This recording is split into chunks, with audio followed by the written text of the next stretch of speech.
سلام ای پری آسمان من. آری آری با تو هم ای پرصداترین ستون.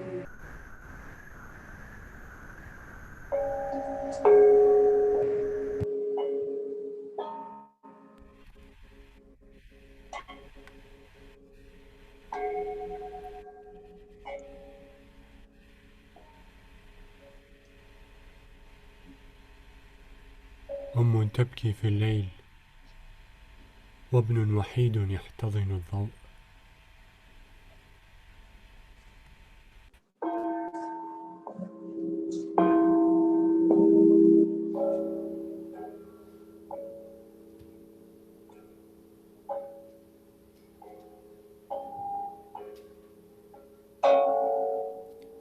Bir ırmak gibi doldun yalnızlığa. Usul usul akan da sendin, orada boğulan da.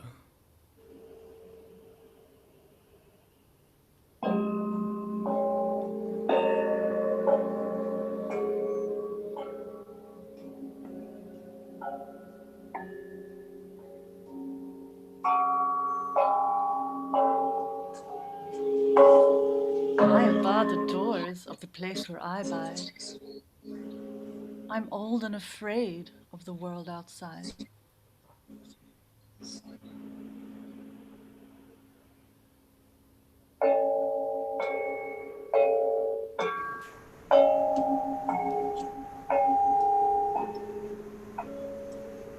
آینه بپرس نام نجات دهنده‌ات را. یک پنجره برای من کافی است. یک پنجره به لحظه آگاهی و نگاه و سکوت.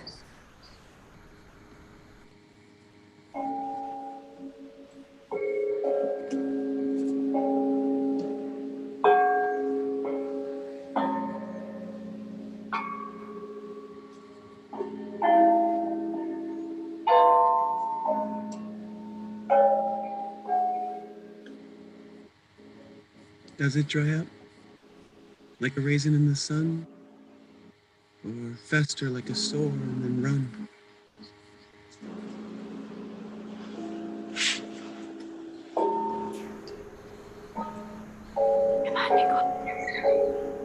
Look at me.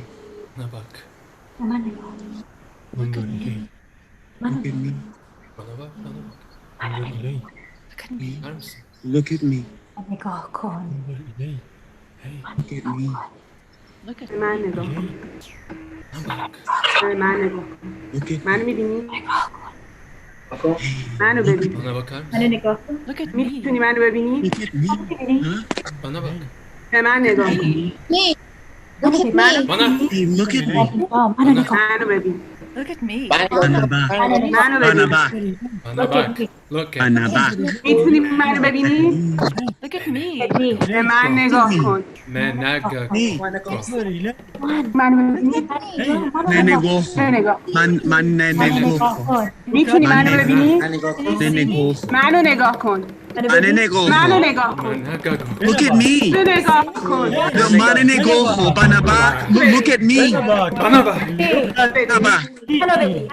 به من نگاه کن. Look at me. من نگاه کن. Look at me. Hey. Look at me. Hey. بنا bak. Naba. بنا bak. بنا bak. Look at me.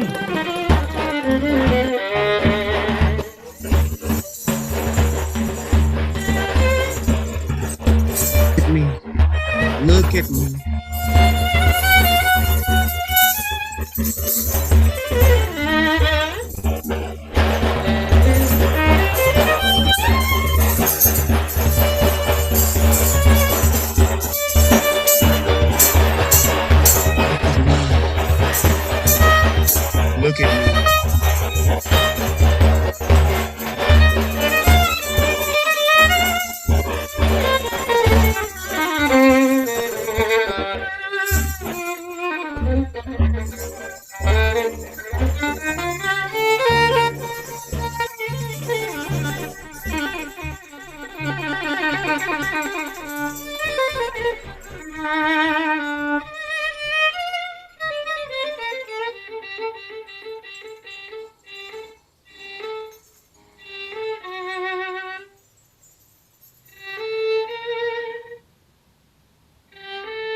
Bütün kapılar kendine açılmak için de.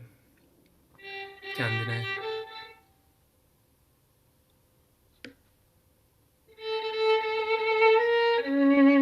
Tüm kapılar kendine açılmak için de. Ama sen giremedin.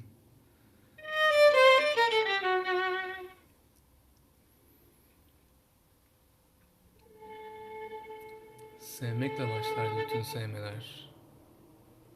Kendini sevmekle başlardı bütün sevmeler. Sen bilemedin.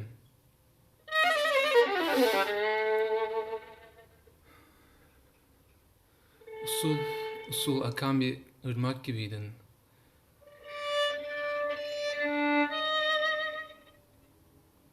Bir ırmak gibi doldun yalnızlığa. Usul akan da sendin, orada boğulan da.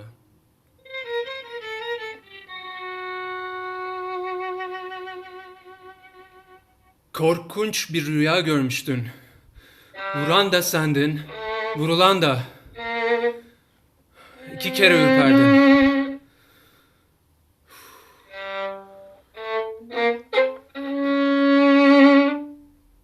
Yaşamak budur biraz da. Yaşamak.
All your doors were open to you.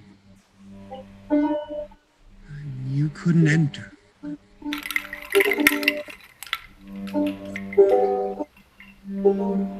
All love started with loving yourself. You didn't know.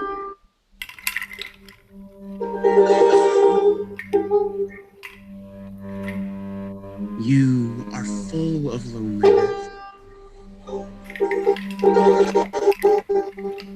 Like a river.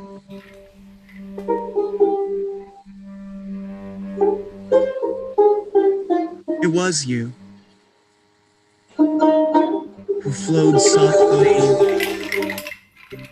You who drowned in it. You couldn't sing.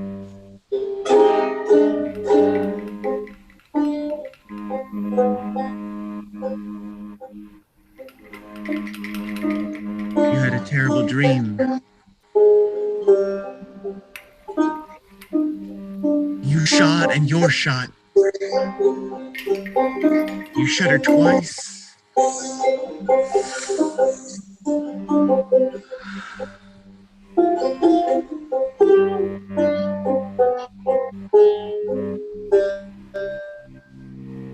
This is a little bit of living. This is a little bit of living.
Promise I have made.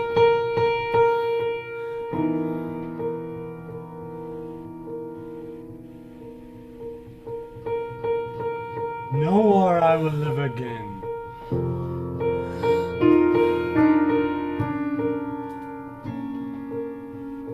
No sounds of pain.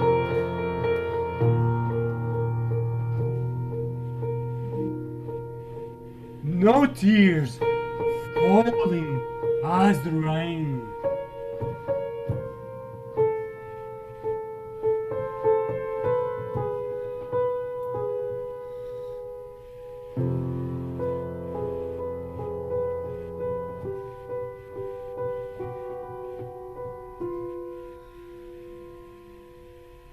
Years and years of fear.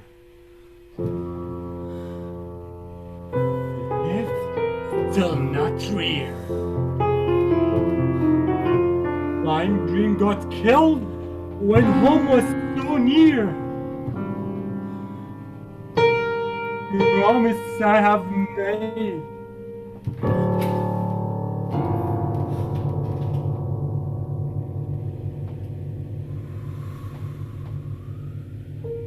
Crying mom at night.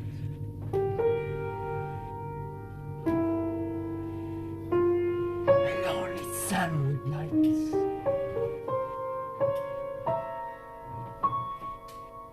A broken heart they share. Promise I have made.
A promise I have made.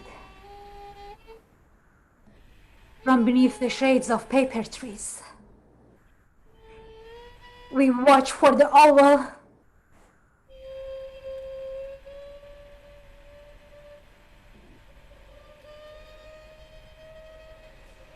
If I peer through the cracks, hardly daring draw breath, they are waiting there still, patient as death.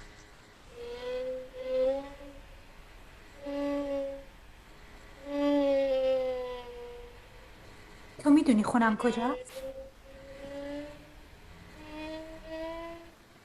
What? راهمو گم کردم. What? رویاهامم گم کردم. What is my home? فکر کنم تنم و استخونام و What is خوابم my dream? همه رو گم کردم.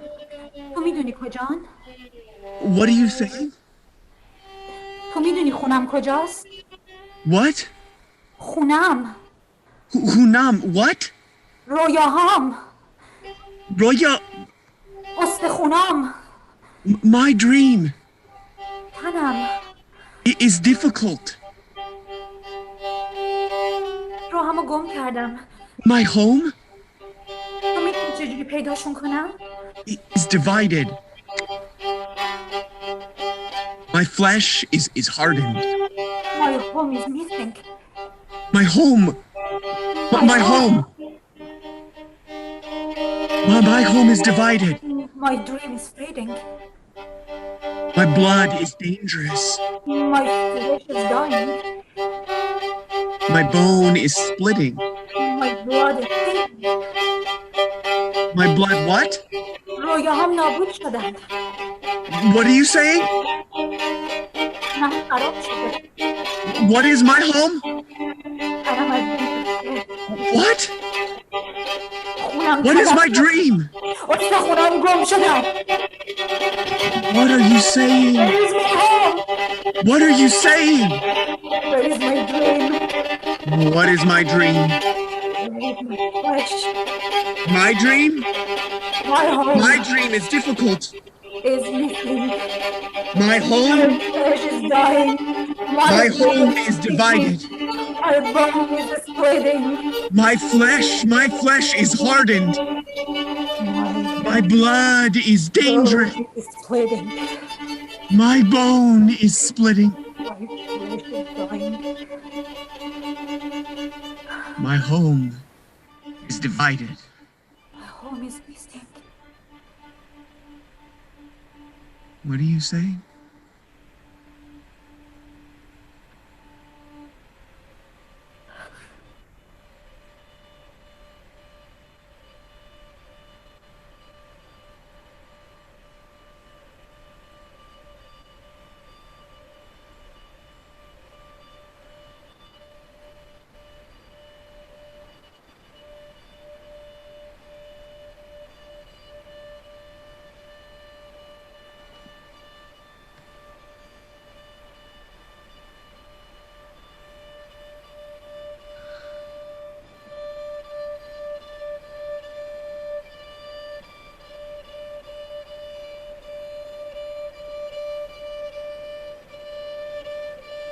In one moment, she grew old. One window is enough.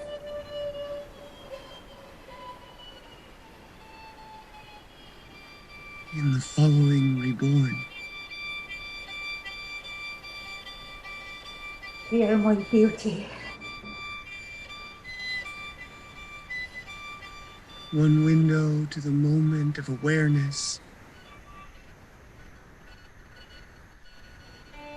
To become food for worms. observance,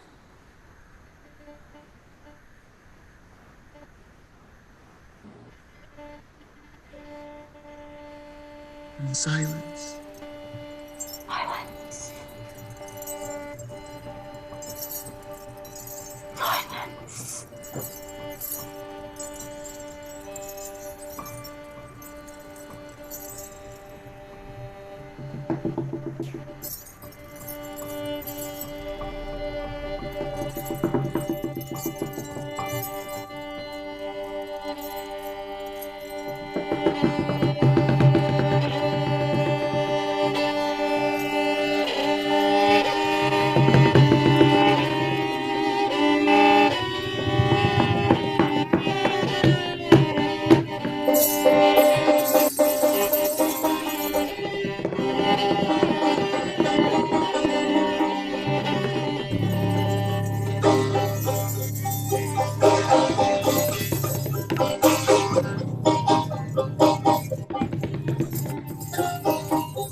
Could you not write otherwise? This woman said to me. Could you not write of things really poetical? Of many-colored birds dipping their beaks in many-colored flowers? Of mine machinery standing up, gaunt, full of meaning against the sky?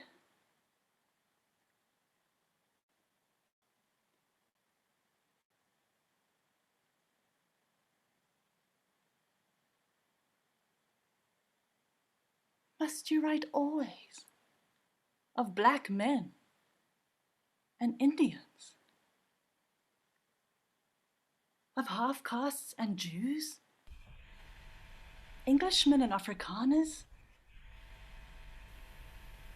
of problems insoluble and secret fears that are best forgotten. You read the paper, you post your letters, you buy at the store like a normal being. Why must you write such things?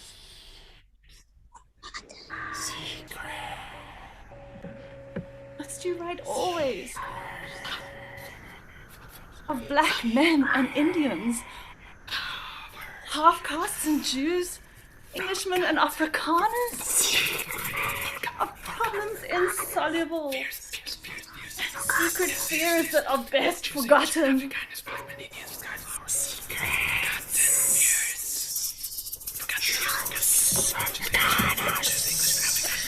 You read the paper, you post your letters, you buy at the store like a normal being. Why? Then must you write such things? Secret Afrikaners. Jews. Afrikaners. Englishmen.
یک پنجره برای دیدن،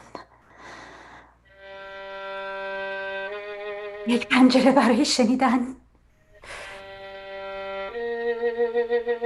یک پنجره برای من کافی است.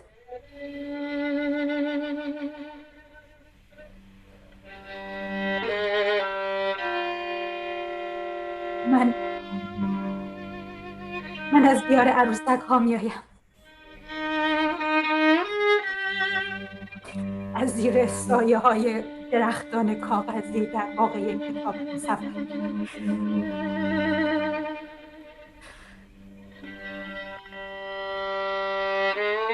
از پای خشک تجربه های عقیم دوستی و عشق،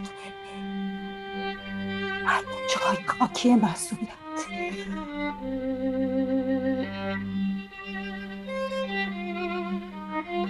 من از سالهای رشد حروف پرید رنگ الفبا میایم، در پشت میزهای مدرسه مطلوب، از لحظه‌ای که بچه‌ها توانستن بر روی تخت حرف سنگ را بنویسند.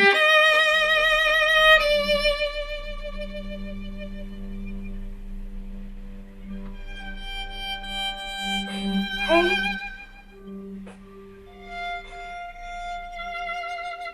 هی دوست، هی برادر، هی همخون، وقتی به ما رسیدی تاریخ قتل عام گلها رو بنویس.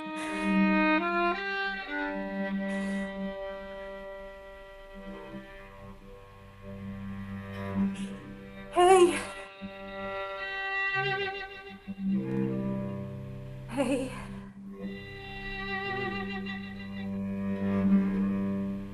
همیشه خوابها از ارتفاع ساده لوحی خود پرت می شود.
From the homeland of those,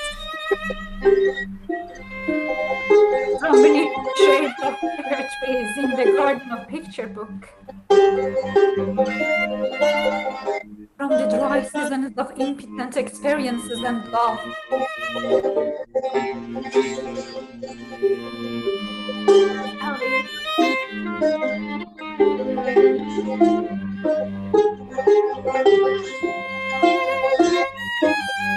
from the years of throwing pale alphabet letters behind the desks of a school imprisoning ink.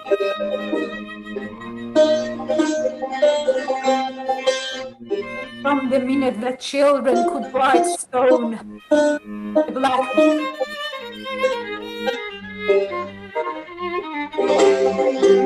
Hey. Hey.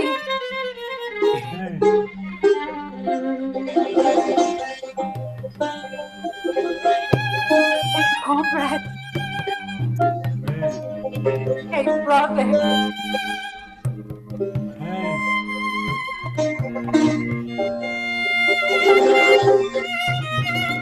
When you reach the moon, write the history of flower massacres. Others fall down from their native height and die.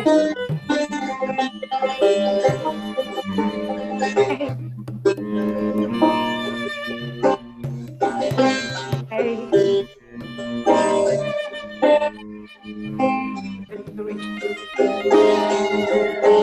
Flower massacres.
I discovered I must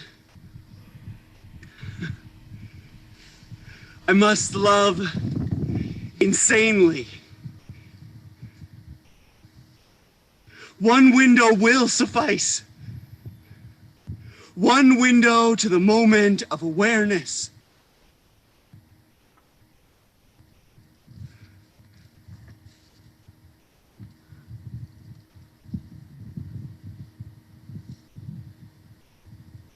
Observance.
چه خواهد شد بر خوابی که دیر است؟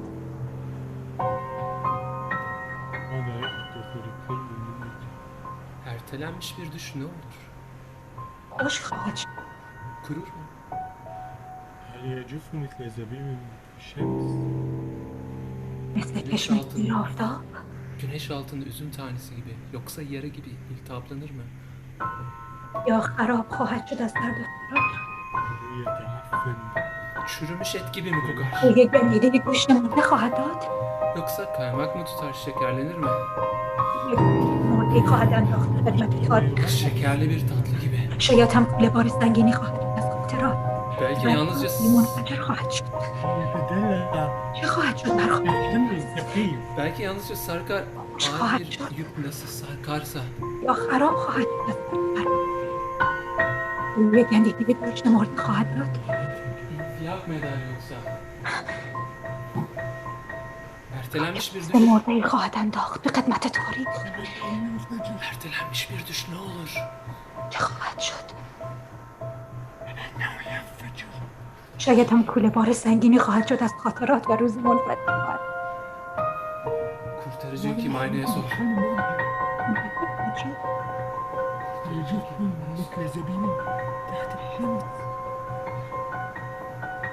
از آینه بپرسم اونجا بند. از آینه بپرسم اونجا. Ertelenmiş bir düş ne olur. إنه ينفجر. Kurtarıcın kim? ينفجر. Aynaya sor.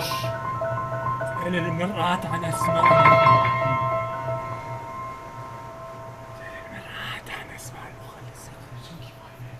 اسأل المرآة عن أسماء خراب خواهد شد.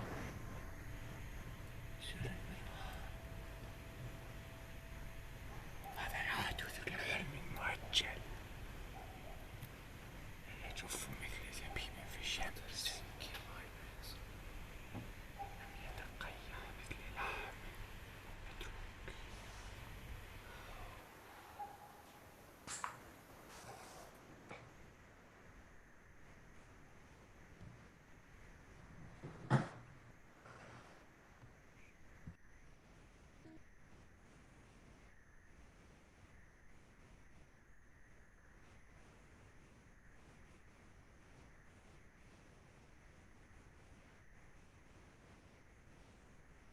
What happens?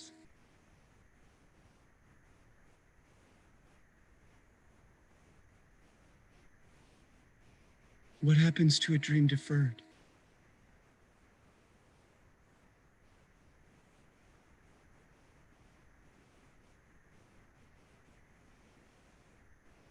Does it dry up? Like a raisin in the sun?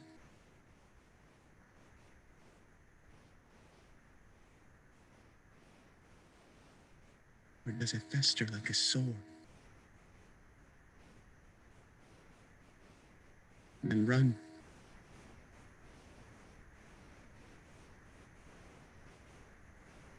Does it crust and sugar over, syrupy sweet?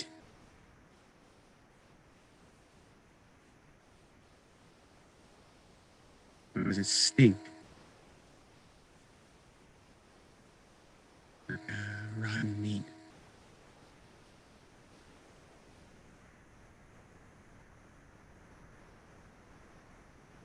Does it sag like a heavy load?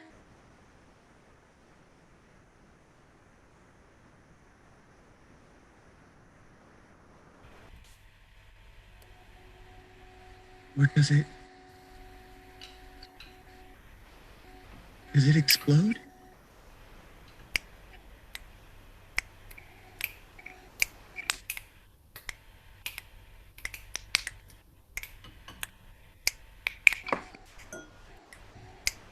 Ask the mirror. Ask the mirror. Ask the mirror the Redeemer's name. Huh? Ask the mirror the Redeemer's name.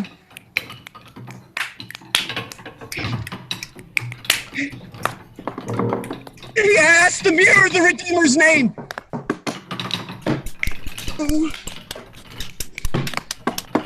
Ask the mirror the Redeemer's name. Ask the mirror. The Redeemer's name. Ask the mirror the Redeemer's name. Ask the mirror the Redeemer's name. Ask the mirror the Redeemer's name. Not me.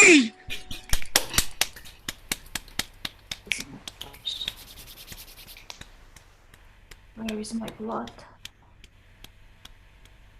Where is my bone? أين حلمي؟ Dream. Where? أين حلمي؟ خونم رو پیدا کردی؟ أين وطني؟ نمیدونم خونم کجاست. أين دمي ولحمي؟ What is my home? راهمو گم کردم. Evim nerede? أين وطني؟ What? What are you saying? پیداش کنم. أين حلمي؟ رویاهامم گم کردم.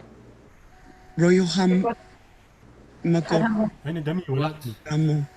استخونامو، Ne diyorsunuz? What is my dream? بابامو. What are you What saying? are you saying? وطني مقسم. همه رو گم کردم. وطني أين What is وطني؟ my dream? تو My میدونی dream کجا is میتونم difficult. پیداشون کنم؟ أين دمي ولحمي؟ فکر What کنم is my خونم blood? خراب شده. حلمي خطر. حلمي My dream is difficult. استخونام هم گم شدن. أين Benim وطني؟ rüyam zor. My My blood is home is dangerous. divided. Where's your أين دمي home? ولحمي؟ عظامي لحمي. تكسرت. What is my home? My flesh is Where's my hardened. dream? نمیدونم خونم کجاست. My blood is dangerous. At least you dreamt. Where's my home? Where's Benim de- my blood? At least you lived. En azından yaşadım. Where's my bones? Where are My you? bone is splitting. Where is my Where's home? my home? What is your home? Where is my home? Rüyam bölündü. What is my home? My dream is أين حلمي؟ destroyed. Senin evin nerede? Mama, Home is Mother, broken. ماذا تقول؟ She's wasted. Mama, at least are you you lived. there? I don't know where I am. Annen أين nerede? دمي ولحمي؟ Mama, أين Mama, at حلمي؟ least you Mama. bled. Mama نیجایی؟ Bacım. Where At are? least you lived, Where is my Mama. mother? راهم گم کردم ماما. En azından yaşadım. ماما Anne. My Mother. bone is My splitting. dream. Aman. Where is my home? What happened to your home? خوابامو گم کردم. ماما It is lost. My blood استخونام، is dangerous. ماما تنمو، ماما No. What is my home? پرم گم کردم. ماما ماما، ماما صدامو میشنوی؟ Mama, ماما Mom. نمیتونم.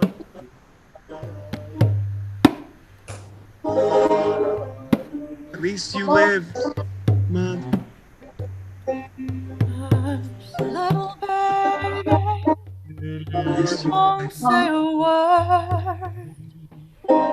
Papa's gonna buy you a mockingbird. My dream is dangerous. صدامو میشنوی؟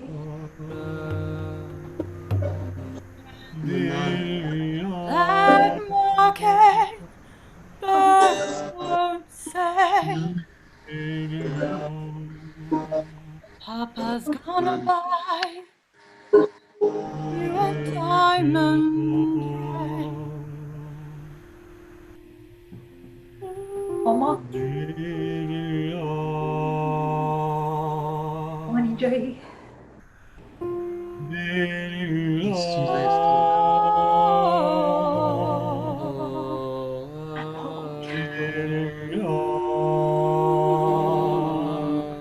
خونم می‌کنی؟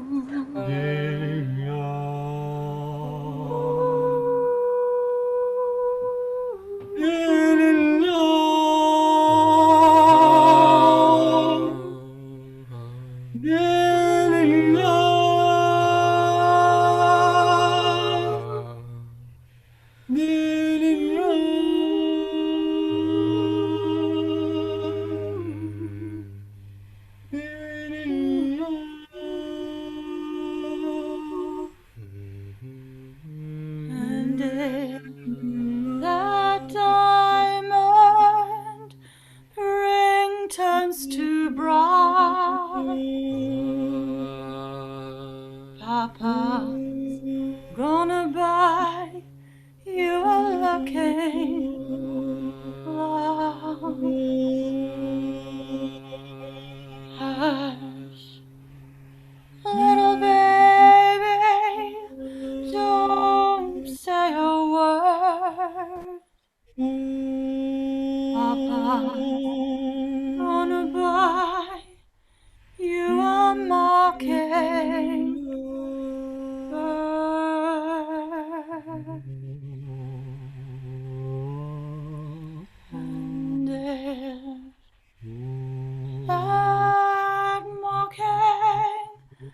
but won't say Papa's gonna buy you a diamond ring.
Hi everyone. Thank you for joining us for this performance of Mother. We know that you are tuning in for this live performance from all over the world in many different time zones, and we are honored to bring this performance into your home. Your questions, comments, and feedback are very important to us. If you have a question and would like to ask the group, you can join us by clicking the link that's located in the chat. Additionally, we would love the opportunity to continue creating art, and your donations help us do that. If you would like to donate, our Venmo account name can be found in the description below. For those who speak Farsi, Turkish, or Arabic, we will now translate.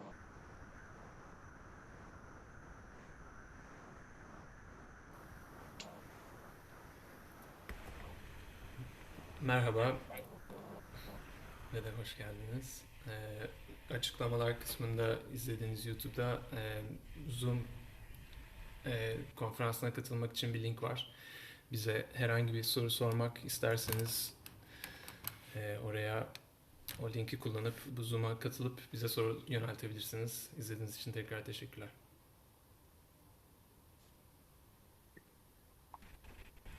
مرحبا شلونكم؟ شكرا لأنه جيتوا. اللي يحب يسأل واللي يحب يناقشنا واللي عنده أي سؤال ممكن يحب يوجهه لنا أو نقاش يتناقش ويانا يفوت على الرابط الزوم اللي موجود بالتعليقات وإحنا راح نكون سعيدين بكم. شكرا.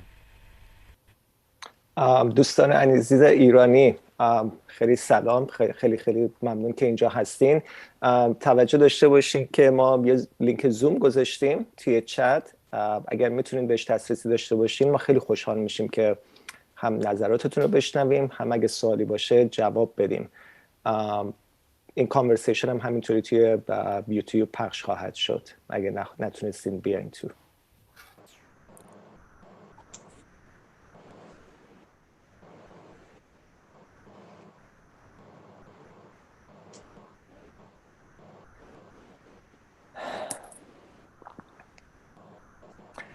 Thank you very much, everyone, for being here. I'm Vahdat Yeganeh, Artistic Director of Boston Experimental Theater, and on behalf of the entire company, on behalf of all the artists from Iran, Turkey, South Africa, United States, and Iraq, I want to thank you all from the bottom of our hearts for joining us in this experience.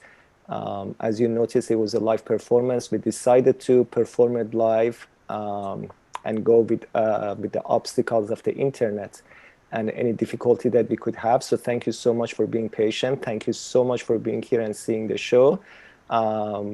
We do have a gentleman, one of my mentor here. So I'm gonna let him to speak, and then after that, while we wait for other folks to join us, I'm gonna ask the company member to just share anything that they have. Dr. Robert Loblin, hi. I didn't know I was going to be speaking.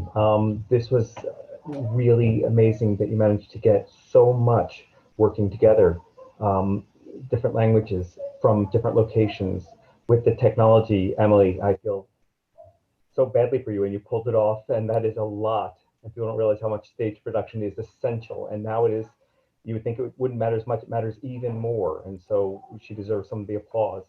I would love for some of you, if you could talk about the different parts. It's like a kaleidoscope, and I'd love to have a little bit of a discussion of the pieces that you were attempting to accomplish from your words as artists. Is that fair to ask?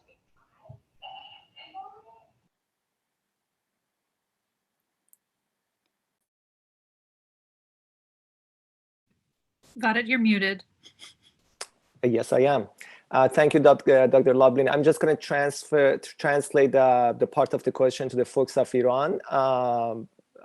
دکتر لابلین دارن میپرسن که دوست دارن که به زبون خودتون راجع به پیسای متفاوتی که وجود داشت، قسمت‌های متفاوتی که وجود داشت و اینکه چجوری اینا به هم دیگه چسبیده شد، اگر توضیحی دارین دوست داره که بشنوه. دوستان ایرانی اگر صحبتی باشه من خوشحال میشم که ترجمه کنم. And go ahead, guys.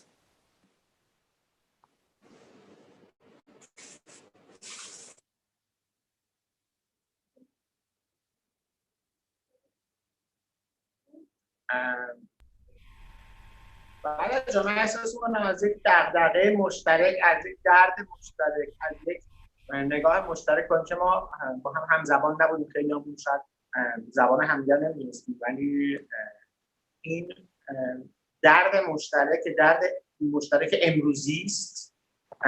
ما به عنوان آرتیست ها، حالا این دردهامون خیلیش هم اشتراک زیاد با هم دیگه داره، چون سیگنالامون با هم دیگه یکی و حسمون به واسطه کار کردن برای فرهنگ و هنر با هم دیگه یک جا به یک سری اشتراکاتی میرسه. اون اشتراکات به نظر من استارت آغاز یک متریال فرهنگی جدید بود و من همچین حسی داشتم.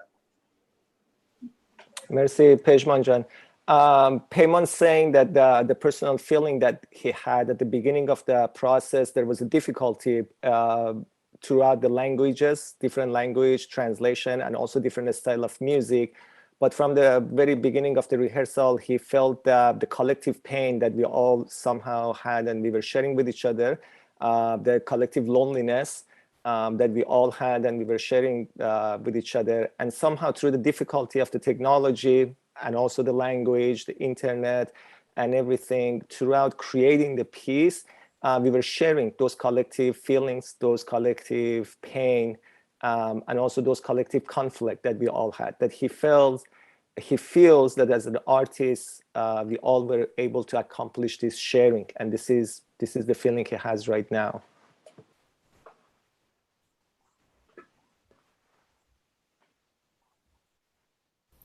Elinor, please go first. I was going to say you, please. I think just from a musical point of view, I was amazed every rehearsal. We kind of took off on a different foot altogether. Sometimes we stayed in kind of one key the whole rehearsal. Other times we went into my favorite, which is free music, no key, no rhythm.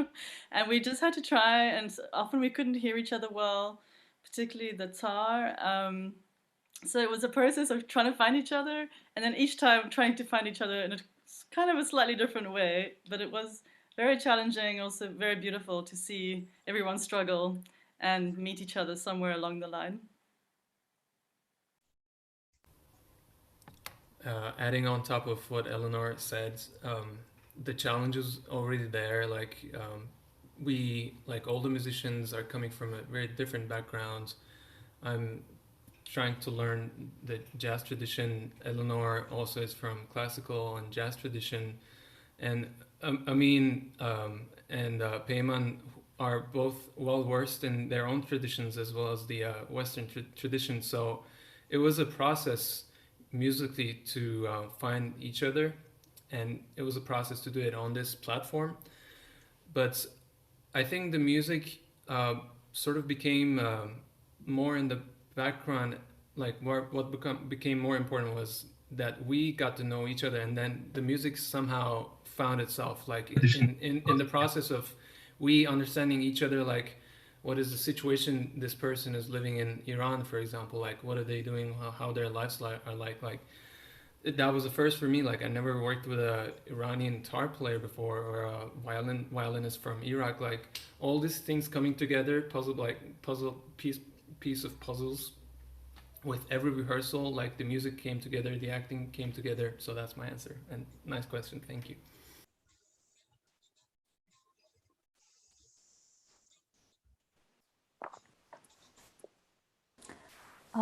We were facing with two things: the desire of connection and the reality of disconnection. So I remember the first rehearsals in 2 weeks, how we were frustrated to connect to each other. And Vahdat was keep telling us, bring those frustration in your music, in your sound, in your body. And I remember the first 2 weeks of rehearsal was really the chaos. So everyone was trying to reach out to each other, listening, especially because, as my friend said, the internet in Iran is really bad. It's so weak. In your music, in your sound. I'm hearing my sound. Is it echoing? No, some folks are on the Zoom link right now. Okay. But their microphone is on. So if people, especially because, as my friend said, the internet in Iran is really bad. It's so weak. Now we have two dunyas. Good. Right. Two dunyas. Yeah, somebody's YouTube was on, and there was a delay on the YouTube, but I think they recognize that. Thank you for muting that. Go ahead, Donya. And after two weeks, when we heard Peyman just changed something and find a place in Iran, so internet become a little bit more stronger. For the first time that we heard Peyman, all of us was just become an ear, and everyone silenced to just we want to hear Peyman. What is he saying? What is he playing or saying? Doesn't matter. We talk with our bodies, we talk with our sounds, we talk with music. And in each scene, we had this connection and these stories in every rehearsal. And Vahdat and Brenna did a really great job to make this story from all of those chaos and improvisation that we had in first weeks.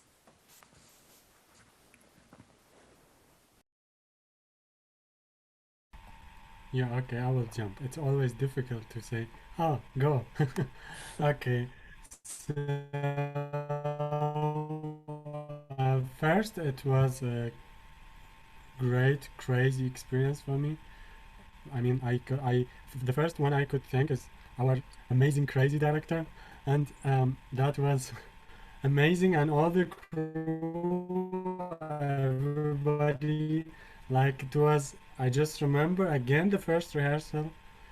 Like this is one of the things that it's a bad connection or whatever. Like Engin says, there is a big challenges for the musicians to communicate through Zoom or these platforms after the, like COVID-19 and everything. So I just remembered something. So he was the first musician. He just say this and as I know, and put it in a way to destroy it. So he said, okay, we will use the delay, we will use the whatever, the leaks or the problems with the bad connection, and we will put it together. So now I think everybody agrees with me. Like, we totally forgot that there is a delay.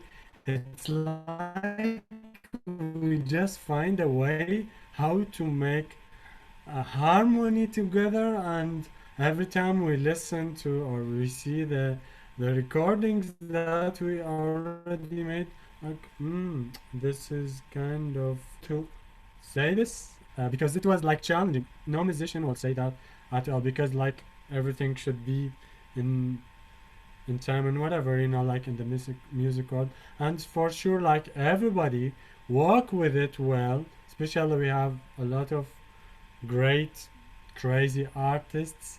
Like, we're using everything we have, and with the flexibility of the crew, the production crew, like, we just tried everything, this and this and this, and it was a very, I mean, I would say challenges for sure, and we all know that, but it was for me something like, I will steal from Eleanor as I do all the time.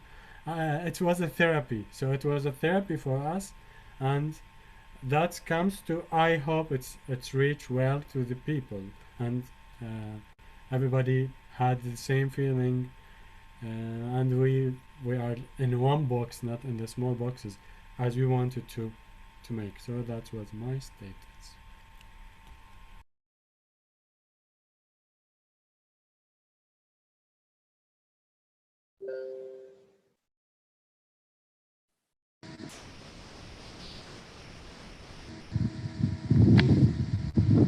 I just wanted to add to, so one, I think it was beautiful the way that it came together in terms of Ameen and Vahdat finding each other, and then kind of like putting all of this together to bring all of these different places and things together. And really what was great about it was we got to respond to moments. So, you know, in idea, it's like, oh, here's an Iraqi guy and here's an Iranian guy, and they're going to make a play. And like, you know, maybe there's some straightforward way of doing that, but that is not the way that BETC does anything. And so it's all about the relationship that people have. And so the things that we were able to create all together came from being together.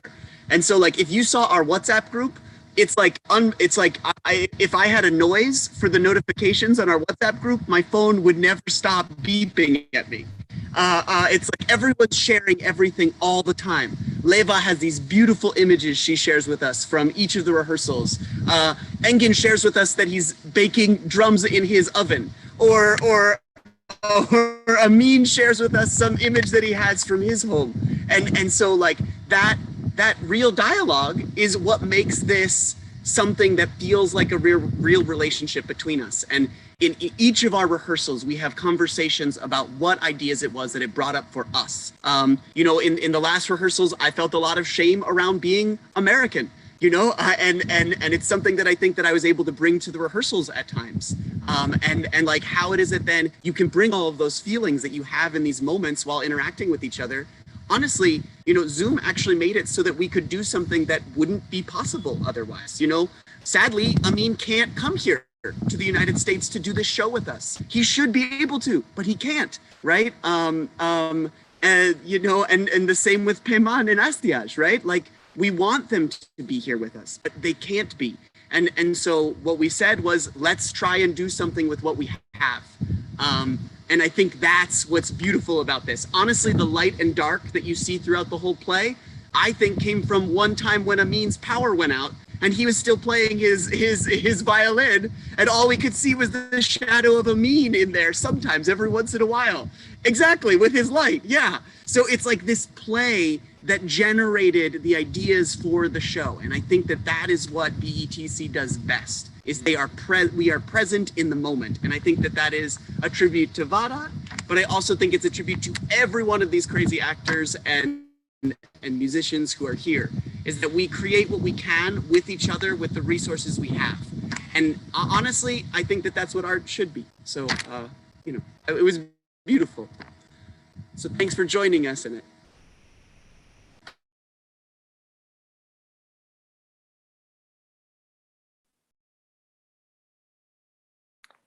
I think Chris was here, lady, to ask the question. I don't know if she got disconnected.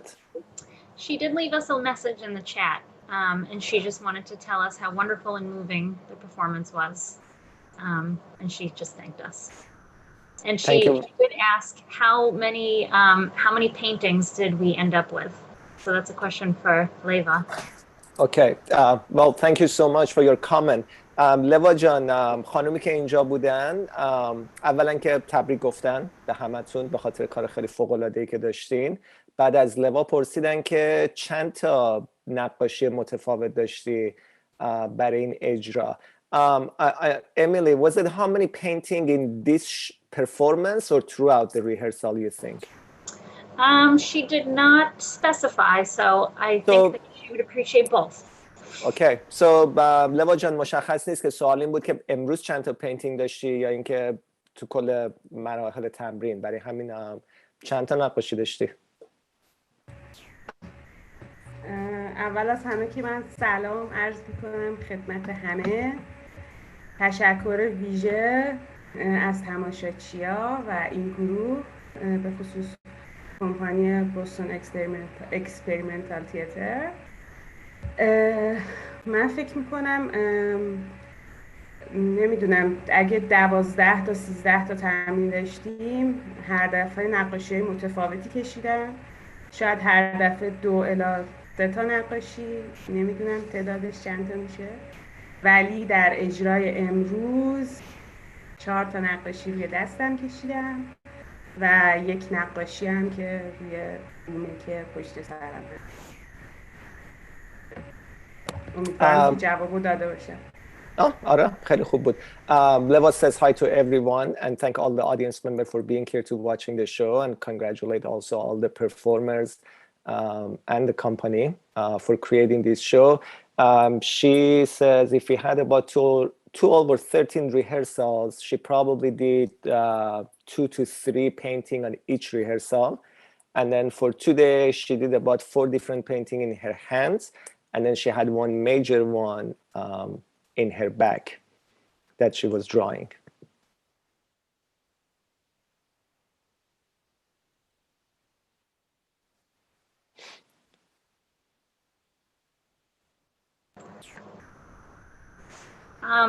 Rick Shaul is here to ask his question. When he's ready, he can unmute himself.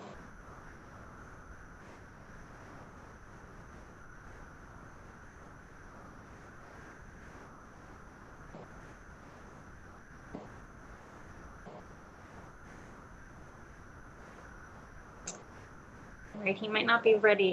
If John Anthony is still with us, he also had a question.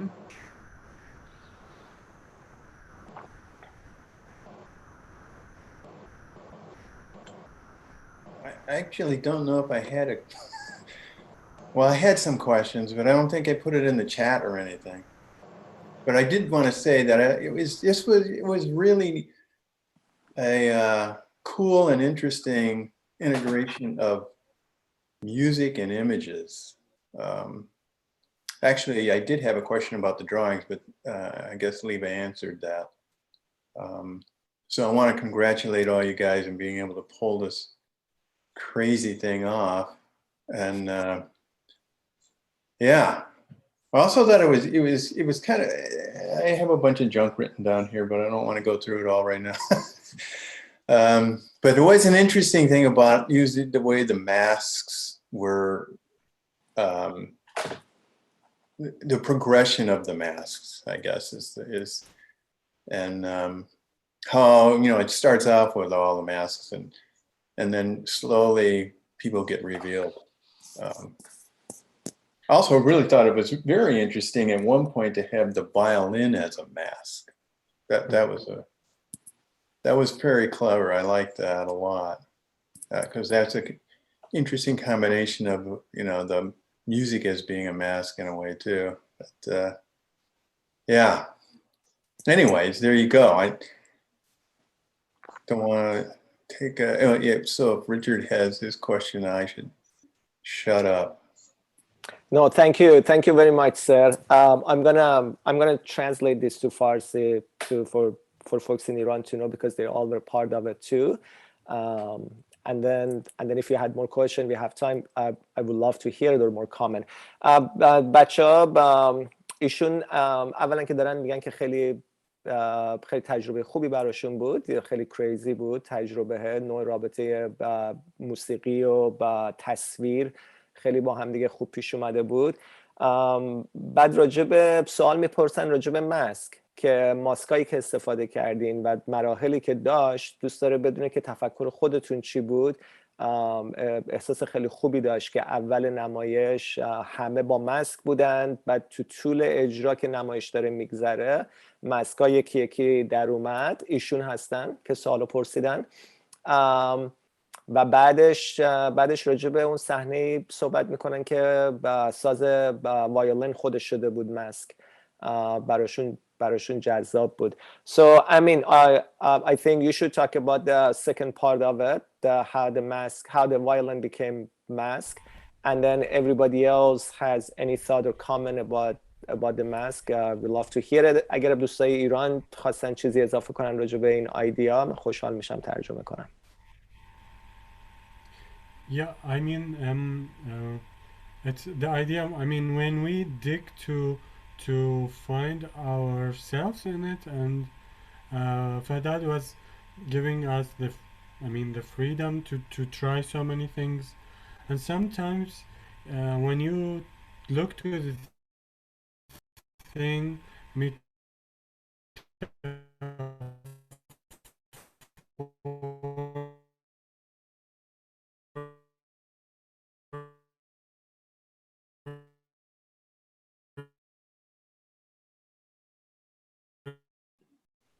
I don't know if it's me or you guys, but I'm breaking up here. No, we do have a weak internet in Iran and Iraq, and this is actually a great example for everyone who's watching right now to know this is exactly how we rehearse the show. So Ameen John, if you hear me, you're breaking down. Through my story, like I always with the mask or with the violin. So the violin as a person in a very, very difficult. All right, I think we're good now, Ameen. Go. Do you hear me well? Yes, now you're good. Life. Yes, so the violin was, as always have been in my life, as a metaphorically my mask or my way to present myself. So in a very crazy, dangerous situation. So when we were trying to find ourselves, the connection between us and our souls, and between us and the other souls and the other side of this planet, it was like, so the mask or the violin came like in a way, and we just decided together that, oh, this is because basically it's true. I mean, a lot of people knows me through the violin, and I speak through it. So, and that puts me in very dangerous situations and crazy, but still. So yeah, that's about in regard to the violin as a mask, and in regard to the mask as a way, like it was so many things. I think the folks from Iran could talk more briefly about it, because I think we started this thing with the mask thing through their lives there, and everybody. I mean, it was an option. You want to wear a mask or not? Later we just developed it, and it's become like it is. Well, I mean, it's a nice visual metaphor for otherness.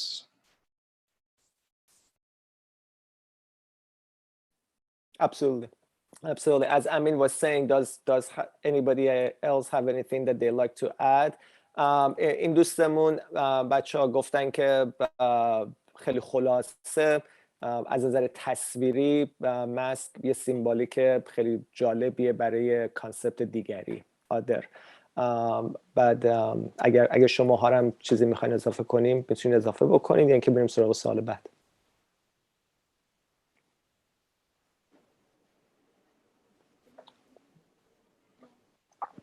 Go ahead, Eleanor.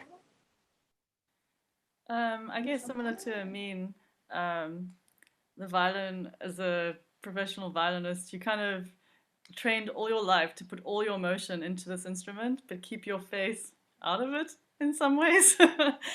And so it was such a challenge for me to, same as Ameen, drop that mask, that thing.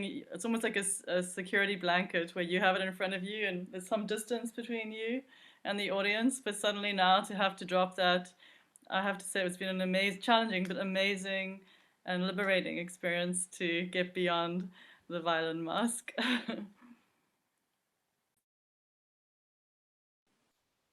Thank you. Ricky's here. We go there, and John, please stay there. If you have more time, I would love to hear your thoughts. Go ahead, please. Hi. Sorry, my phone was acting up earlier. I'm curious to all the performers. From your perspective, who are the quote-unquote others? Did you all feel like you were more or less playing yourselves, or were the others characters, or was it some sort of something? دوستان ایشون دارن میپرسن که خیلی براش جذابه که بدونه برای شما دیگری توی نمایش کی بود. آیا دیگری یه جورایی خودت بود تو رابطه برقرار کردن با خودت، یا مثل یه تئاتر کلاسیک یه کرکتری وجود داشت تو ذهنت؟ So چه دوستان ایرانی and other folks, who was the other?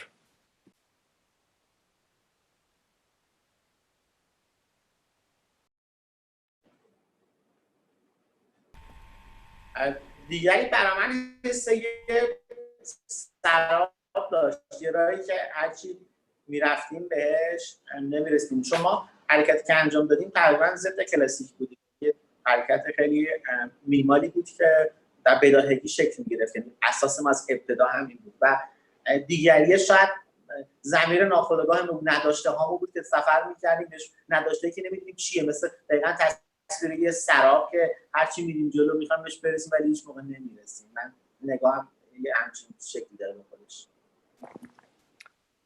Merci, Peyman John. Peyman saying that since the whole process was improvisational, the concept of other was the carrot at the end of the stick that would just keep getting us to go toward it. In some part, it was the unconsciousness for him.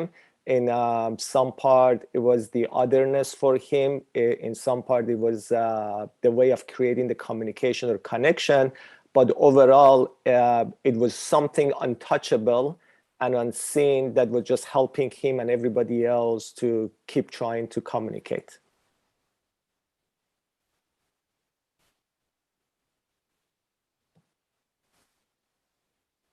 Anybody else? Leva جان. من به عقیده من در واقع دیگری تک تک ماهایی بودیم که توی اجرا بودیم و تک تک کسایی که داشتن اجرا رو می‌دیدن. من واقعا نمیدونم که دیگری کیه و جایی که من خودم رو کشیدم در واقع این خودم نبودم که داشتم میکشیدمش، در واقع بقیه بودن که داشتم میکشیدمشون با چشم‌هایی که دیده میشد. پس فکر میکنم که دیگری کل جمعیتی هست که وجود داشته در این فضا. Thank you. Merci.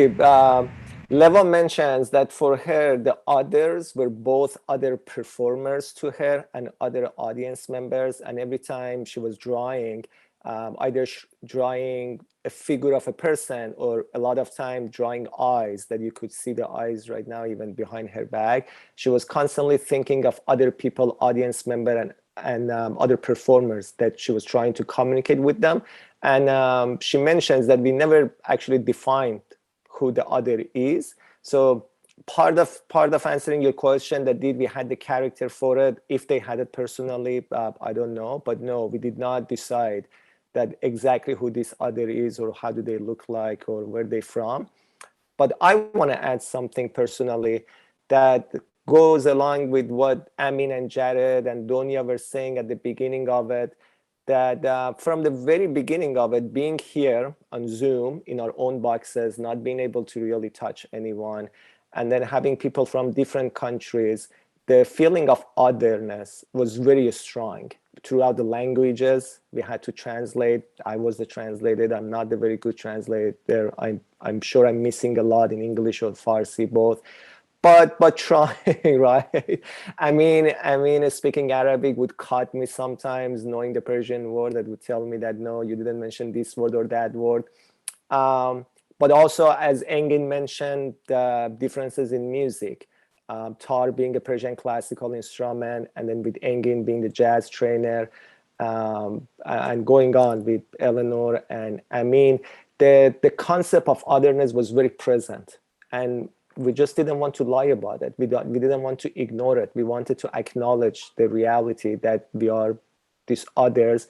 And then, as Leva said, let's now, or even Peyman mentioned it, that it was the goal, let's go toward this otherness and create the show based on it.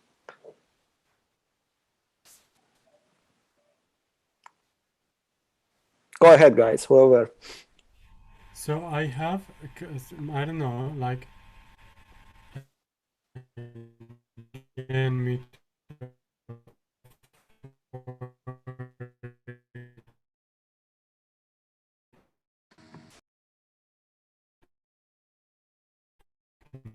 meaning.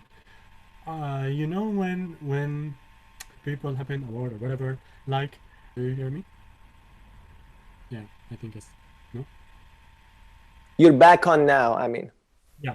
So there's people who are against the war, people are with the war, but there is kind of people, we will not say in the middle, but they don't want to talk about that because it's wrong, and they don't want to be in this conflict. So as I told the guys before, Vahdat made a post, and I was talking all the time about it, and he just put the flags, for example, the flags of Iran and Iraq and Turkey and South Africa and US. And we all know that this political craziness happening till now and everywhere, like, just to put these flags like together in a peaceful project wasn't really something rare, you know, like I mean, in peacemaking, like it was like something nobody will do. So when he just put it, we said like, yeah, okay, let's do and work and just destroy all this ice between all the civilizations, whatever, which is not exist as you see here, but the political issues make it. So, but when we put the flags, and I was sharing, like, I just asked the audience yesterday, and it was we'd say like the anniversary or whatever, the day when the Iraqi-Iranian war stopped, on the 8th of August 1988, and everybody was saying like, yeah, that was a good day. The others said, no, we had to do that, and you know, this conflict is still here, I know, here in Iran and everywhere. But I just posted this and said, do you know who can put these flags together in a peaceful way? You know who's the biggest loser in the war, and who's the only loser in the war, and who can make peace, real peace? Come to this link. And it wasn't like something to market, but everybody was fighting, and you have to choose either to say to this one, yes, I agree with you, or the other, I disagree with you. The ones who said it's a bad war and the others said it's a good war, still they made the war between them, and they were both Iraqis. So it's not about you're Iranian, you're American, you're Iraqi, or you're South African, or whatever you are, and to have this fight. No, you can make war with yourself, you know, like have different opinions, and okay, let's fight. So that was the thing. So I think other is all the people who doesn't want to make a conflict or to be a part of it, or all the people who are willing to make peace. So I think today we were like really good friends, and we like each other, you know. Like I didn't meet anyone except Eleanor by coincidence in Turkey, and everybody else I didn't meet, but I just feel very connected to them, and I don't look at them as the Iranian guy. I don't see that. I see it when I want to jump to culture. Oh, this is a great Iranian composer called Peyman. It was amazing melody from Engin. He's a Turkish playing these Turkish touches with the jazz improvisation, and everybody else, like, I come to the race or to the ethnic background, whatever, when I was hungry for beauty, not for like, oh, he's the Iranian guy who have. So I think other who's the people again who are willing to make peace, to talk, to fight in an artistic way. So like I just want to change the scale, and Engin insist to make these half and tones together like chromatic, and it was too difficult for me, and it was a kind of fighting but peaceful one. I totally agree with you. I mean, like, we started as others, and we were willing to go through those periods of time where it's totally going to sound maybe ugly at times, but we kind of persisted at that just to stop being others and have all these conversations musically and verbally understand each other. So it also has political sonorities for me, like the we's and others that are being created in many countries around the world. So just like Ameen said, we're others are a group of people, can be a group of people who choose to be we or others, but it also can be like this group of people who start as others but then stop being one.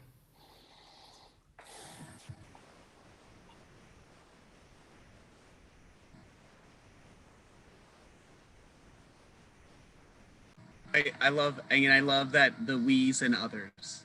That idea to me is really great, because I feel like in this process we did get to create a we, and I feel like, you know, that's what it is that we get to look at each other and say of each other, but that only happens because of that struggle with each other, to create something new out of it.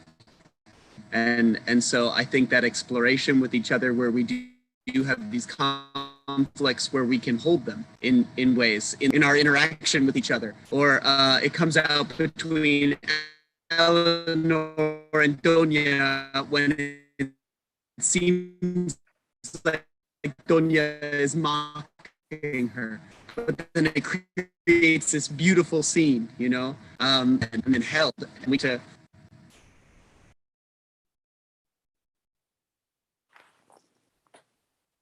So just for the record, we were talking about the weakness of internet in Iran and Iraq, and Jared is from US. So just saying.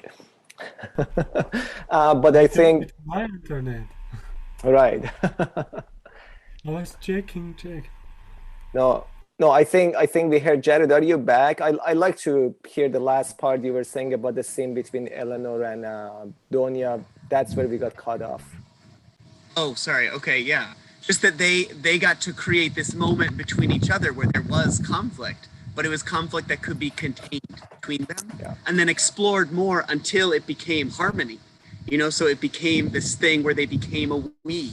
And I honestly, it's my favorite scene in the whole show. And it's just wonderful to watch them do that with each other. But they had to explore some of that conflict with each other first. And so it was really beautiful to see that happen together. And then we all got to become a we with them by being a part of it. Thank you.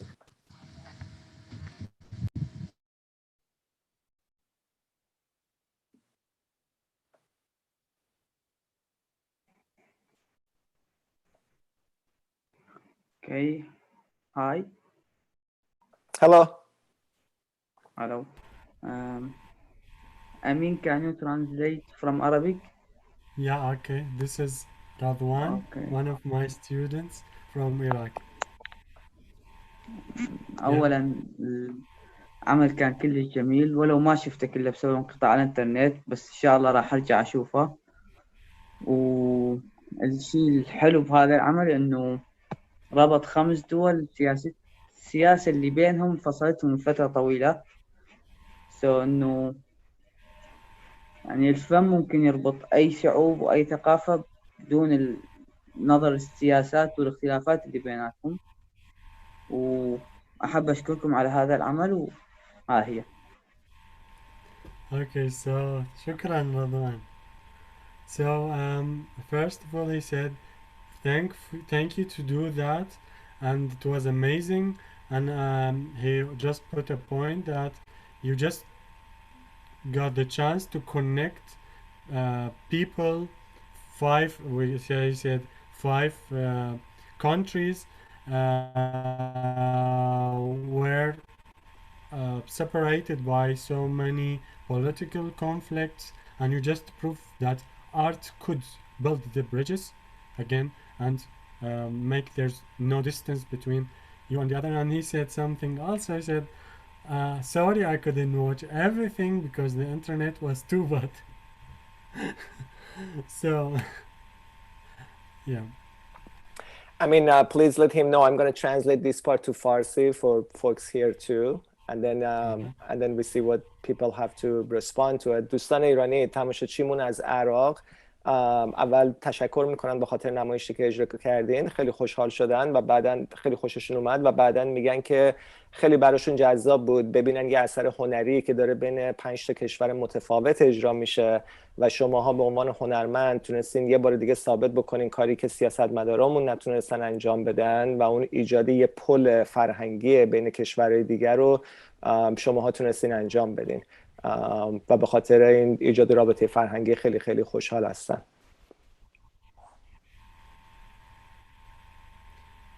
Okay, and I have a message from a friend.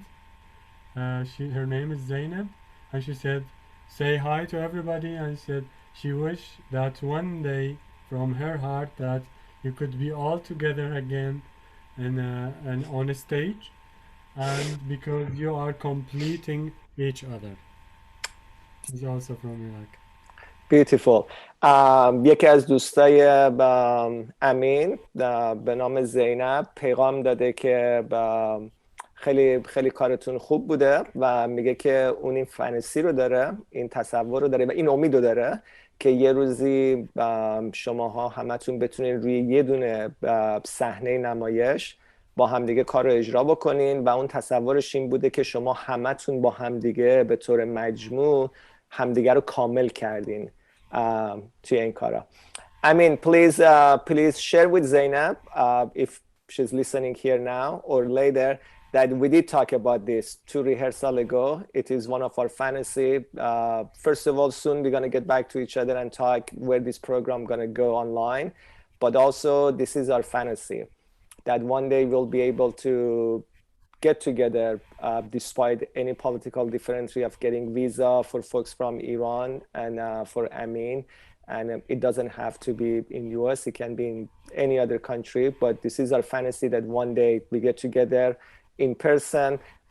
I have a dream personally, one day I can hug Ameen in person, I can hug Astiaj, Leva and Peyman in person. Yeah. And then I've been fantasizing a lot of how we're going to get together. And if I didn't mention other people, because I have hugged them before. Right. Exactly. Right. Everybody else, except Heather. Heather, also she's in US. But yeah, tell Zainab, thanks. This is our fantasy too, that we do that sometime soon. Yeah, I will hopefully when we still have teeth. Like hello, Right. Hey, my job is easy. I'm going to be a director, so I'll be in a wheelchair. You know, I don't talk much, but I don't know how you guys like. It's going to be a little tough for Jared, you know, with the cane going on the silk, but we'll figure it out. Yeah. Okay, so maybe I can ask a question. First of all, it was really great work.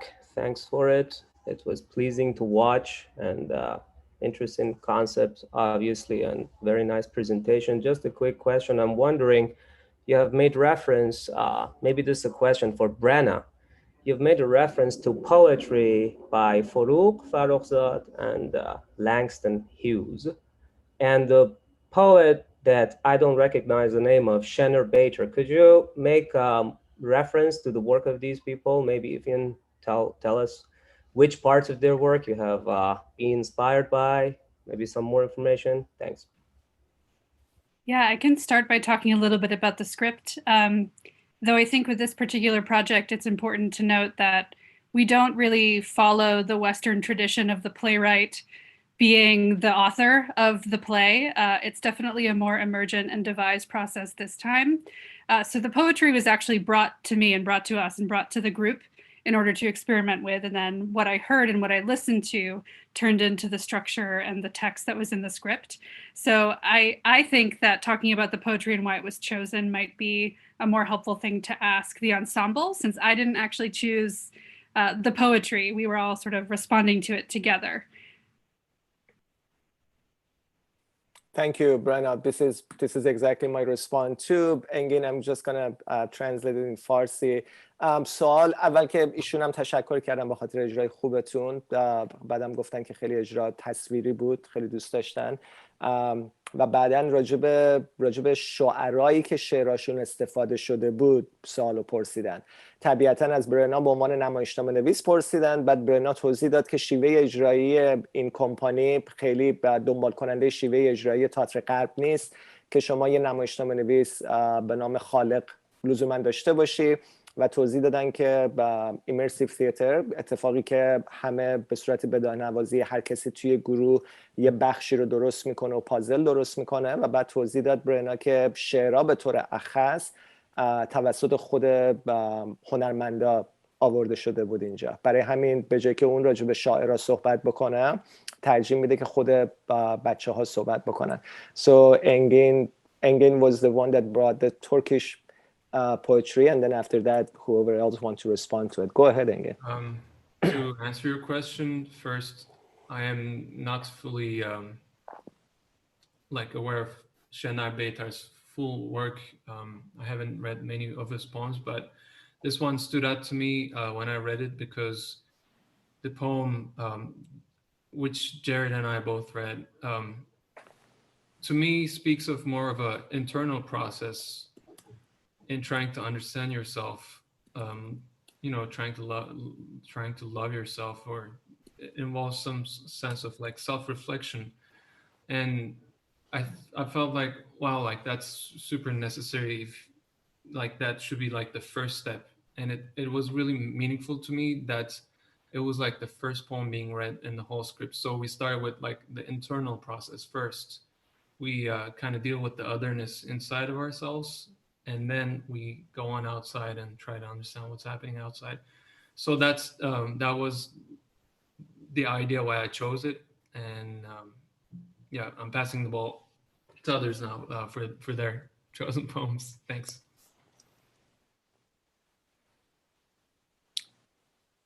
Eleanor, did you have your hand up? And then if not, Donya, go ahead.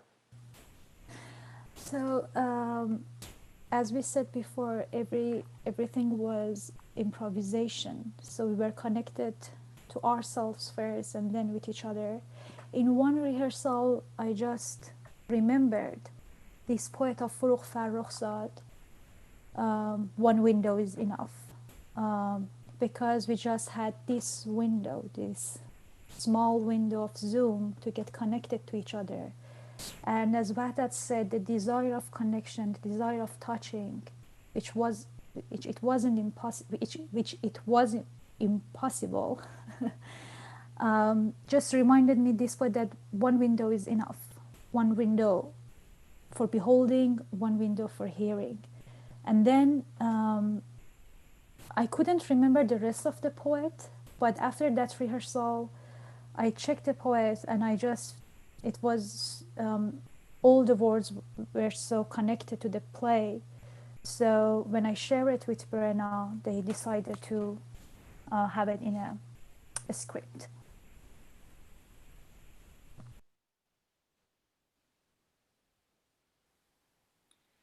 Yeah, I was feeling jealous of other people because they were all speaking different languages, and I come from a country that has 11 languages officially.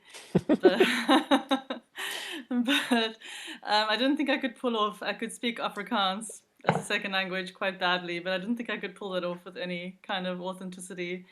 And I learned a little bit of Xhosa at school, but I just felt like I needed to choose a poem that was English because I'm an English-speaking South African.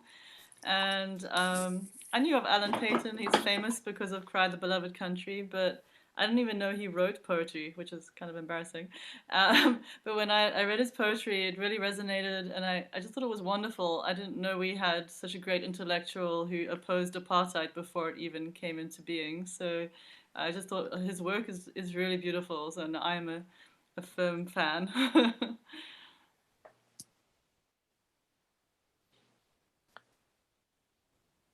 Jared? Yeah, so when we started this process, actually, it was happening at the same time as as George Floyd was murdered. It was the week after that happened that we started this process, and Langston Hughes is a very famous Black American poet, and the questions that he asked so long ago are still questions that are so present for Americans now. And honestly, I think that they are questions that are present around the world right now, of what happens when the dreams that people have are deferred, and what happens when oppressed peoples need to respond to things. And in the last few rehearsals, it has appeared for us in totally different ways at different times, I think, in terms of our use of the poems. And honestly, it leads to like a great reflection on these poets and these poems to work them so many times with each other, in relationship to each other. And one thing that V has always focused on with us is saying them in a conversational way. So just literally trying to just say the words less like grandiose poetry and more like you're actually asking these questions, or you're actually engaging with the people who you're talking to. And that final time when I get to recite that poetry or to ask those questions that Langston Hughes was asking, felt really powerful to me, at least. So I guess I'm talking about my experience of it. And there's this moment where I freak out a bit, and Donya gets to come in, and actually Ameen comes in right after that, and Engin comes in right after that, from all of these countries and places that the United States has been pretty horrible to. And that's what I talk about when I say like my shame as an American. I like felt it. And it's something that I actually try to other those people in the United States who represent those things for us as Americans. You know, I'm like, oh, I'm from the Northeast. I'm okay. I swear to God, I'm okay. You know, and but they are me, and that does represent me. And then Donya came in with this like forgiveness in her voice, and I realized how much I wanted that as an American, how much I wanted that forgiveness, and I don't think that it's deserved. And it didn't feel deserved, but it felt so gracious.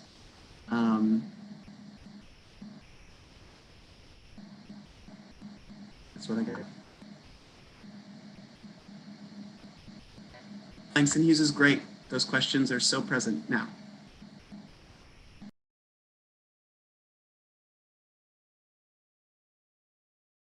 You are mute, Vahdat. Thank you, Jared. And I just want to add, when I read the poem and I shared it with Ameen and Donya from Iran and Iraq, the poetry that was written in 1920s, I don't know the exact year, I think that's around the timing of it, from different person, different country, very different experiences, apple and oranges in a sense to what we have experienced in Iran. I was born and raised in Iran, and Ameen was born a year after Iran and Iraq wars, so grew up in the after war and through ISIS. every single of those wording in the poetry about the dreams just felt home in my blood, in my bones. The experiences that I had as a child, I loved to play sport when I was a kid, and my dream was to be an athlete, and not being a director at all was not part of it. And then everything from there to now in my life, and my brothers and sisters and friends, at least in these two countries I'm mentioning, that I know more of, Iraq and Iran, every single of those words just felt so home, so real, that we lived it without even knowing it. And then in relationship with other poetry, Donya was talking about the lines that one window is enough for observance, would be the same thing for what Jared started doing. In that poetry, Jared picks up part of Forough Farrokhzad line that asks the Redeemer's name, asks the mirror the Redeemer's name, which is from Forough. And then Ameen does the exact same thing with the other ones. Jared recite the Turkish poetry while Engin reciting part of the Persian poetry. People did talk about the music part of it, creating the connection between tar and violin in the Western, in the classical tune, and also in jazz, and also the Arabic motifs in it. And piano, jazz piano with the Turkish touches in there. The communication we had lots of conversation throughout the rehearsal, sharing the stories just about ourselves and how we do things. Ameen and I would find the connection, and sort of like two kids showing off to people, oh, I know, Ameen, what you're talking about in Iraq. I've never been in Iraq. And Ameen would find things about Iranians, and then we would bring them to people there.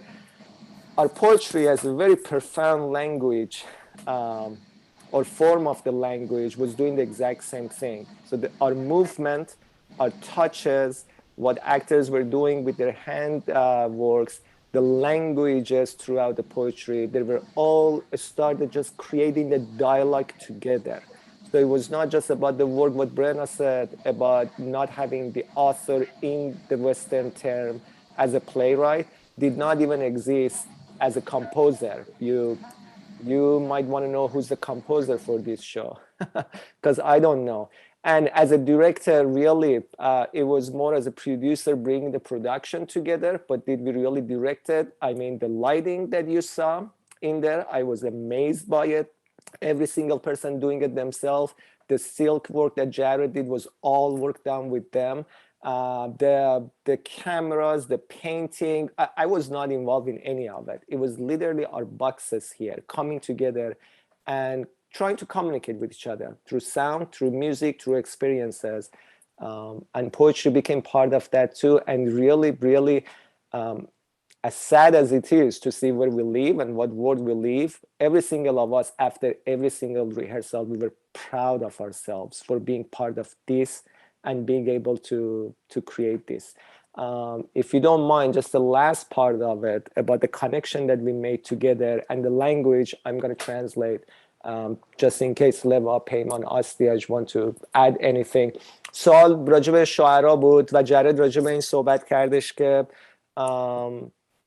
چطوری اون بخش شعری که داشت میخوند به عنوان یه شعر آمریکایی، نوع ارتباطی که برقرار کرد موقعی که به عنوان یه آمریکایی اون شعر رو میخوند، شرمنده بود توی اون صحنه‌ای که وجود داشت و احساس میکرد به عنوان یه آمریکایی یه آدر دیگه که داره میاد از یه جای دیگه نمیتونه اونو ببخشه و نباید ببخشه، ولی بخشیده میشه تو اون صحنه.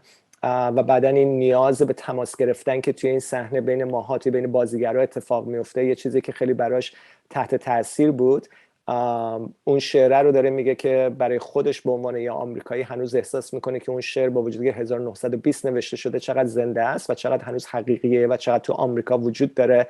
اشاره به این میکنه که جرد اون شعر رو آورد، همونطور که یادتونه، به اشاره میکنه به اینکه دقیقاً یک هفته بعد از کشته شدن، به قتل رسیدن جورج فلوید بود توسط پلیسای آمریکایی، که جره تحت تاثیر اون این شعر رو آورد و بعدا من راجع به این صحبت کردم که چطوری تو کل نمایش ما چیزی به نام آهنگساز نداشتیم، چیزی به نام یه واقعی کلمه به عنوان کارگردان، طراح لباس، طراح نور نداشتیم. چطوری اساس این کار برای این بود که ما همه اومدیم دور هم دیگه جمع شدیم و این کار رو توی 12-13 جلسه تمرین با همدیگه به اینجایی رسیدیم که الان وجود داره و اون رابطه فرهنگی که بین موسیقی شکل گرفت و اون رابطه فرهنگی که بین خودمون شکل گرفت توی زبان هم شکل گرفت و توی شعرها شکل گرفت به اون سمتی که دنیا داره شعر آمریکایی رو میخونه، جرد یه جا داره شعر ایرانی رو میخونه، امین داره یه بخش ترکی رو میخونه، اون بخش انگین هم با زبون ترکی داره یه بخش شعر آمریکایی رو میخونه و بعد من فقط به این نکته اشاره کردم، باهاشون تقسیم کردم که با وجود اینکه دنیایی که داریم زندگی میکنیم میدونیم چه دنیاییه، نیازی به گفتن راجبش نداره، ولی چطوری بعد از هر لحظه، بعد از هر تمرین ما چطوری خودمون واقعا به خودمون افتخار میکردیم که تونستیم اینجا تو این صفحه کامپیوتری این رابطه رو درست بکنیم که الان با هم دیگه درست کردیم. Jared, go ahead.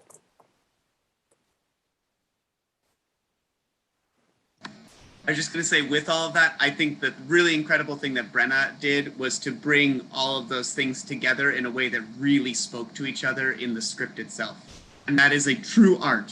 So I just wanted to give her a hand. That's all.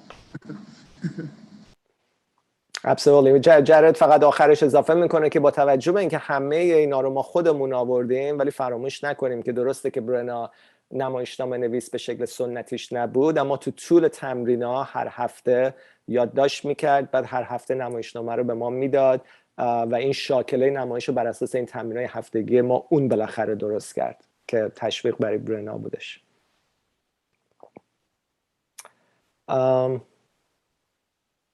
Does anybody else in the company for the last word? Emily, do we have anyone else waiting to join? Nope. Everybody who joined answered or asked their questions. All right. I'm just going to ask. John mentioned that he had a couple of other things to say. John, if you're here, we can hear one more. And then while I'm waiting for John, I'm going to ask members of the company if they have the last word or anything they like to say or they like to share. دوستان عزیز، اگر چیزی دارین که دوست دارین اضافه بکنید، چیزی دوست دارین بگین، بفرمایید لطفاً. Go ahead, Jared. I just think John left a message saying he had to leave. Thank you. Bye, John.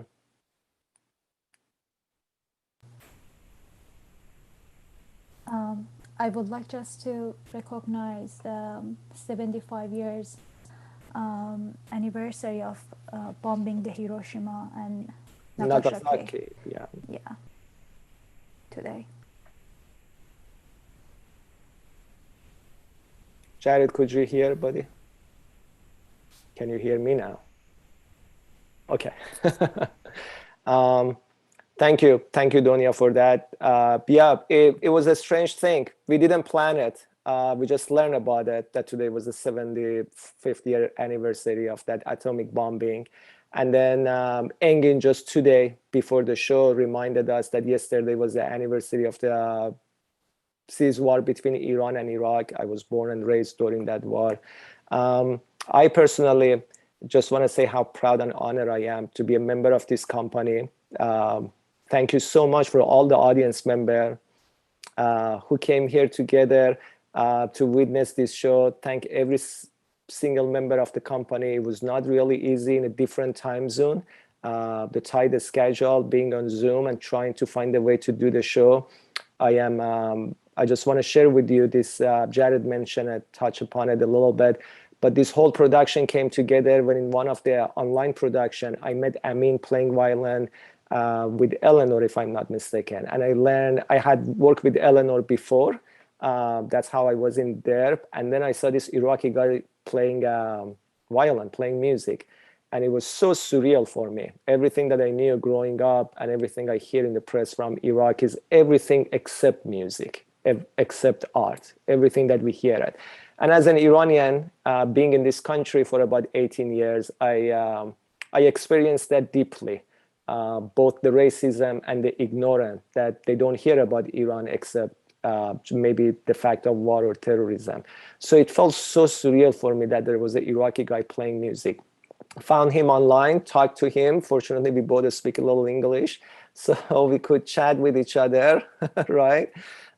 We could chat with each other, and then in that phone call, I was like, I mean, I want to do a show with you. And he said he want to show with me too. And I came to the country and said, hey guys, I found the Iraqi musician. I've never ever worked with an Iraqi who wants to help me. Would you want to be part of it? Especially because I'm not a performer. I don't act, I don't write, I don't play music. So it really sucks. I like to do something, but I need people to do it. So I had to go and I called the company member and everybody else here. It was very easy. As soon as I mentioned it, everyone just felt it. They loved it. They said yes. So for that matter, I want to thank every single member of the company once again, especially for this show. I want to acknowledge the fact that every single of them are the people who did everything in their own Zoom. And I would just be the guy to watch the show and end of it, first watch them what to do because I don't know what's going on, and then after that just tell them one or two things based on what they already done. So it was really a unique experience in terms of Brenna mentioned we don't have the author in terms of the writing, we don't have the author in terms of the director or the creator. It was more, my job was more as a conducting.